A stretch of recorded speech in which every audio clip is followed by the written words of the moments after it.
प्रिय भाई और बहनों, आज का शुभ संदेश के लिए आप सभी को हम स्वागत करते हैं। न हो अब फासला तेरे मेरे दरमियां, अब तू रहे मेरा रहनुमा।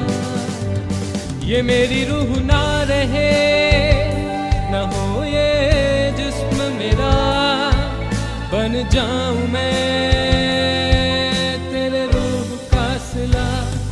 मेरी हर धड़कन पे तेरा ही नाम हो, हर सांस की ओ तू बजा। आज का संदेश ब्रदर डेविड अंकुमणि मुंबई से बांटा जाएगा। प्रार्थना के साथ सुनिए। परमेश्वर की नाम की महिमा हो। सभी श्रोताओं को जय मसीह की। आज का वचन के लिए हम पढ़ेंगे भजन संगीता 113 उसका 5 और 6 वचन। हमारे परमेश्वर यहोवा के तुल्य कौन है? वह तो ऊंचे पर विराजमान है और आकाश वरन पृथ्वी पर भी दृष्टि करने के लिए नीचे झुकता है। इस वचन के अनुसार एक मुख्य ध्यान देने वाली बात यह है, जो यहाँ पर लिखने वाला कहते हैं कि यहोवा के तुल्य कौन है? हमारे परमेश्वर यहोवा के तुल्य कौन है? और उसके बाद वो बताते हैं कि वो तो ऊंचे पर विराजमान है और आकाश वरन पृथ्वी पर भी दृष्टि करने के लिए नीचे झुकता है। सबसे पहली बात यह है, यहोवा के तुल्य कोई नहीं है। यहोवा किसी और चीज़ से अपना तुलना करना नहीं चाहते हैं। यहोवा, हमारा परमेश्वर यहोवा, वो ऐसा महान परमेश्वर है, उसकी महानता का हम कल्पना भी नहीं कर सकते हैं। और अगर हम निर्गमन का 20 का 4 और 5वां वचन में अगर हम लोग पढ़ेंगे तो वहाँ पर हम देखते हैं कि यहोवा अपने आप को बताते हैं कि वो जलन रखने वाला परमेश्वर है। और इसीलिए वो बताते हैं कि तू अपने लिए कोई मूर्ति गढ़कर ना बनाना अथवा ना किसी की प्रतिमा बनवाना जो ऊपर आकाश में या नीचे धरती पर या धरती के नीचे जल में है, और ना उनको दंडवत करना। परमेश्वर अपने आप को किसी और चीज़ से तुलना कराना नहीं चाहते। यहोवा परमेश्वर इज़राइलियों को एकदम साफ तौर से बताना चाहते हैं कि मैं एक अतुल्य परमेश्वर हूँ। मेरे जैसा इस संसार में कुछ चीज़ नहीं है, ना आकाश में कुछ है, ना ऐसा चीज़ है जिसको आपने कल्पना किया है।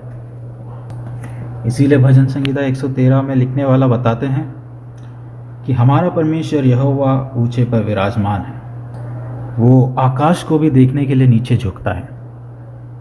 और केवल इतना ही नहीं, अगर हम लोग भजन संगीता 86 का 8वां वचन अगर हम पढ़ें तो वहाँ पे ऐसा लिखा है, देवताओं में तेरे तुल्य कोई नहीं है, ना ही तेरे कार्य के समान किसी और के कार्य है। यानी हमारा परमेश्वर यहोवा जो ऊंचे पर है, जिसके समान कोई वस्तु नहीं है और ना ही उसके समान तुलना करने के लिए कोई देवताएं नहीं हैं। हमारा परमेश्वर यहोवा से तुलना करने के लिए कुछ कार्य नहीं है, और ना ही यहोवा परमेश्वर अपने आप को किसी चीज़ से तुलना करवाना चाहते हैं। वो एक जलन रखने वाला परमेश्वर है, वो एक अतुल्य परमेश्वर है जिसकी हम कल्पना भी नहीं कर सकते हैं। इसी के साथ एक वचन और भी देखेंगे, मीका का 7वां अध्याय उसका 18वां वचन में ऐसा लिखा है, तेरे समान परमेश्वर कौन है जो अधर्म को क्षमा करता और अपने निज भाग के बचे हुए के अपराध को अनदेखा करता है। तू सदा क्रोधित नहीं रहता क्योंकि करुणा दिखाना तुझे भाता है।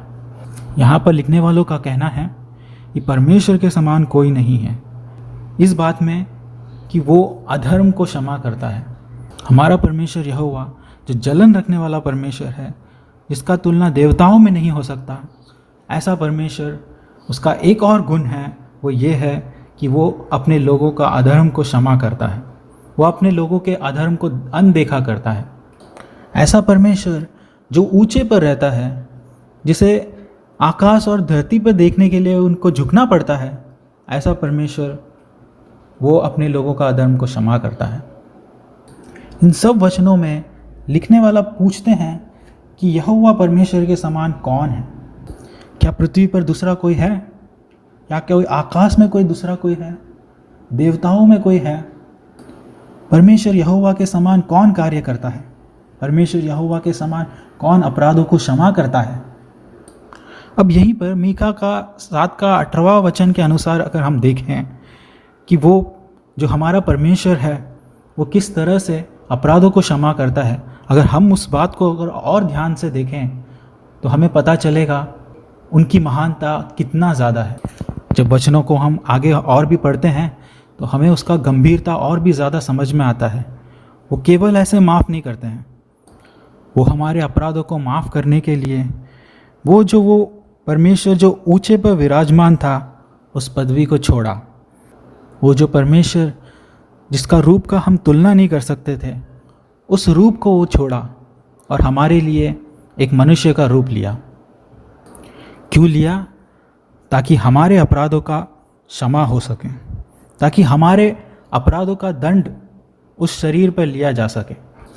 वो जो परमेश्वर का रूप जिसे देवताओं में तुलना नहीं किया जा सकता, जिसे संसार के किसी और चीज़ से तुलना नहीं किया जा सकता, ना स्वर्ग में किसी और चीज़ से तुलना नहीं किया जा सकता, वो रूप एक इंसान का रूप लिया।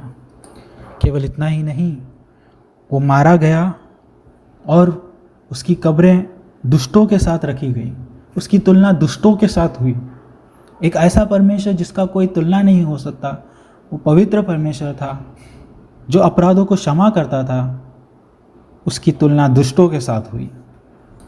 वो परमेश्वर जो देवताओं में सबसे ऊंचा था, देवताओं से उनका तुलना नहीं हो सकता, वो परमेश्वर हमारे लिए मारा गया, हमें बचाने के लिए ताड़ना सहा। और ये सारा ताड़ना सहना, उनका मृत्यु सहना, ये सब हमारे अधर्म को क्षमा करने के लिए था, हमारे पापों को क्षमा करने के लिए था। इसीलिए मीका का 7वां अध्याय का 18वां वचन उसका गंभीरता और ज़्यादा हो जाता है। वो जो परमेश्वर जो अतुल्य था, वो अपना उस स्थान को छोड़कर एक मनुष्य का स्थान लिया और हमें हमारे अपराधों को क्षमा करने के लिए वो एक मनुष्य का रूप लिया। दोषियों के साथ उनका तुलना किया गया, वो दुष्टों के साथ उनका कब्रों को रखा गया। उस बात का महानता, उस बात का गंभीरता को हम समझेंगे। यशाया 52 का 14 में ऐसा लिखा है कि उसका रूप मनुष्य का सा ना जान पड़ता था। वो हमारे अपराधों को क्षमा करने के लिए अपने आप को सजा के लिए दे दिया। वो हमारे अपराधों के लिए भेदा गया, वो हमें क्षमा करने के लिए अपने आप का बलिदान दिए। हमारे परमेश्वर यहोवा के समान कोई दूसरा नहीं है। इसीलिए आओ हम धन्यवाद देंगे कि वो परमेश्वर जिसके समान कोई दूसरा नहीं, वो हमारा परमेश्वर है। इस बात की गंभीरता को हम समझते हुए उनको धन्यवाद देंगे। परमेश्वर की